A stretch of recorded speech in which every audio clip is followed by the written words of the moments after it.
Hey, okay, so we have workout C here. You need a foam roll and a chair or bench or couch or something of that such. So the first thing we're gonna do is a runner lunge. So our first grouping back a couple months ago, we had our lunge, static lunge. Then last time we did our lunge matrix, and this time we have our runner lunge. So for the runner lunge, you're gonna have one leg forward, and then your opposite leg is gonna reach back. So it's almost like you're getting into the starter blocks of a sprinting event or a track event. So you're gonna be in this position. Again, if you can't get down that far because maybe your hips are too tight to do it, you don't have to come as far down. You could just come to about here. But the main idea is that have a nice straight line from your shoulder to hip to knee to ankle. And then the front leg is doing the driving. And again, if you see, my knee is not forward, but my knee is over my ankle as I'm here. So whether you're here in this position or you're up a little bit higher, it doesn't really matter. But we're gonna be going from this position all the way up into a runner position. So that's why it's called a runner lunge. So it's like you're taking off out of the blocks to go into a sprint, and then you're gonna come right back down. Come up and come back down. Come up and come back down. So we wanna keep that core strong and tight. So another angle here. We're gonna step back. We have that straight line. You're gonna come all the way up. And that should be a smooth motion. It shouldn't be choppy. You shouldn't lose any core control as you do it.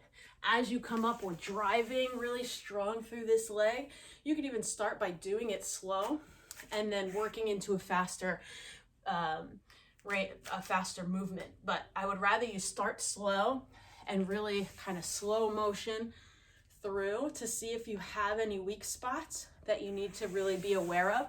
Because if you can't do it slow, you can't do it fast. You're cheating when you try to do it fast if you can't do it slow. So see the slow first, and then as you get stronger and more comfortable with it, then you can go to a faster motion. So we're gonna do 12 on one side, 12 on the other. Then we're gonna lay down on the floor, and we're doing straight leg drops and out. So this one's gonna be working kind of that hamstring range of motion. So I'll do it this way maybe, so you can see. So your one leg is gonna stay bent on the ground, the other leg is flat. And you're just gonna be bringing the leg up towards the sky and then lowering it towards the ground. But your core is going to stay strong and stop it like a foot off the ground, and then bring it back up. So it's just swinging it down, but not letting it touch the ground, and using your core to stop that motion. So you're gonna do 10 dropping down, and then we're gonna do 10 dropping out. So if you remember doing those dead bugs in the beginning, in the first grouping, we're doing that same idea. So when we drop that out, we don't want this other knee to move, and that core should be nice and strong. So you do 10 to that side. Again, we'll do 10 on the other side. The core stays nice and strong. We're just basically taking that motion we had done before and just making it more dynamic and faster. And then out to the side, and keeping that core engaged as you do that, making sure that opposite knee is not moving. Then we're gonna go to a one leg squat to chair. So we have 8 of these. So when we do these, there's a couple different variations you can try. So you could start with your balance on your right leg, left leg just has light toes, and you're gonna come down nice and controlled all the way to your chair, and then come back up. You'll do 8 of these. If you can, take that foot off completely, but you're trying to come down to the chair as slow and controlled as you can, and stand back up with control. So the thing that I see a lot is when people come down, they might get to a certain point and then they plop down to the ground. We don't want that. We want to be nice and controlled all the way to the chair, and then smoothly come back out of it.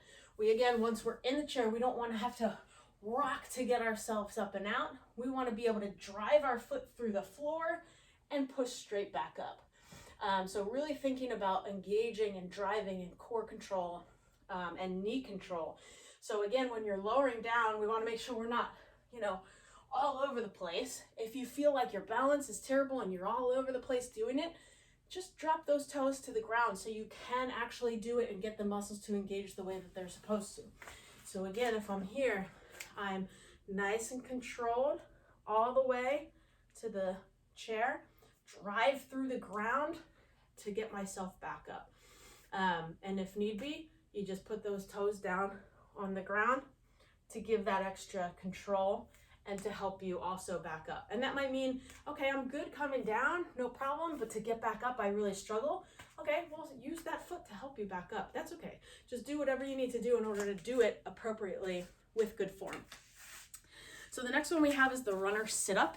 So we're gonna lay on the ground, perfectly straight on the ground here. You can keep your head tucked as you do this.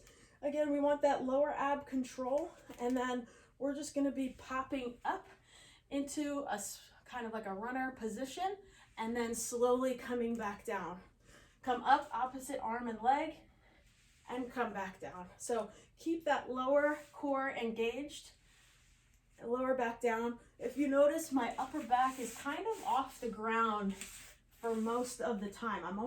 I'm here, so my shoulders and upper back are off the ground. My lower abs are strong and down, and then I'm just coming up, come down with control, come up, and come down with control. And if that's too hard for you, or you can't get that full motion for 8 on each side, then just make it a little bit easier and just come up. You don't have to come up off the ground all the way. Just get that nice crunch in there, crunch in there. So you don't necessarily have to do the full sit-up. You could keep it more as a crunch if you'd like, but 8 on each side. Then we're gonna grab that foam roller, and we're gonna do hamstring slide outs slow. And you can do this also with, like, if you have a tile floor and you have socks on, you could do it that way. If you have furniture sliders, you could put those underneath your heels and do that also. So if you don't want to do it this way, that's fine. You can do a little bit different. So what we're going to do here, though, is a hamstring slide out really slow. So our feet are going to be on the foam roll. We're laying down on the ground, kind of like our glute bridge position. So we're going to, again, I like to just curl up a little bit here, just so my rib cage stays in line with my hips. I come up into a glute bridge, and then really slow and controlled, I'm just letting my legs straighten out, and then bringing them right back up. So if you want, you can keep your head on the ground if that like makes your head tired to do. That's okay. You can put a pillow under your head, whatever you want to do. Nice and slow and controlled as the legs go out. And then if you want, you could even drop your butt down, roll back in, and then lift back up.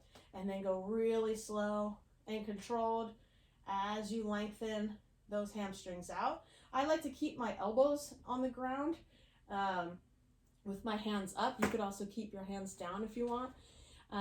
So you can lower your butt, then lift, then slowly go out till you're extended, drop down, pull in, and come back up. Okay, so as you're rolling the legs out, you want to try and keep those glutes engaged and the hips up as the legs go out. That's kind of your main goal as you do that, and you'll really feel that in the hamstrings as you go through that. So we do 12 of those, and then the last thing that we'll do is we again still have our foam roll. We're gonna do foam dead bugs with 2 exhales.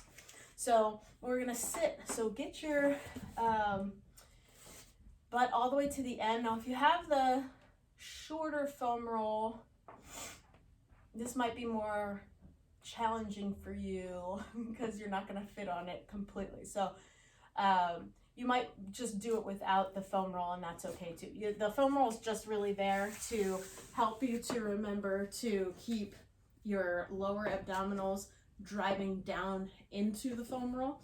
And it adds a little bit of extra instability, but I don't know that it would work with the shorter foam roll. So from here, we're just engaging the core. You're gonna have your arms up if you can, and then you're going to be lifting and extending one leg and the opposite arm. And then full exhales, full inhale, full exhale, and then come back down and switch to the other side. Full inhale,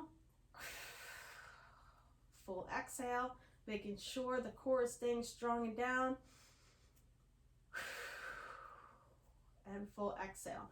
So again, if you don't have a foam roll that will work for that, you're going to do 3, by the way, on each side of these, but you'll just do the same thing, but just on the ground. So your arms are up, your legs are up for this one if you're just on the ground.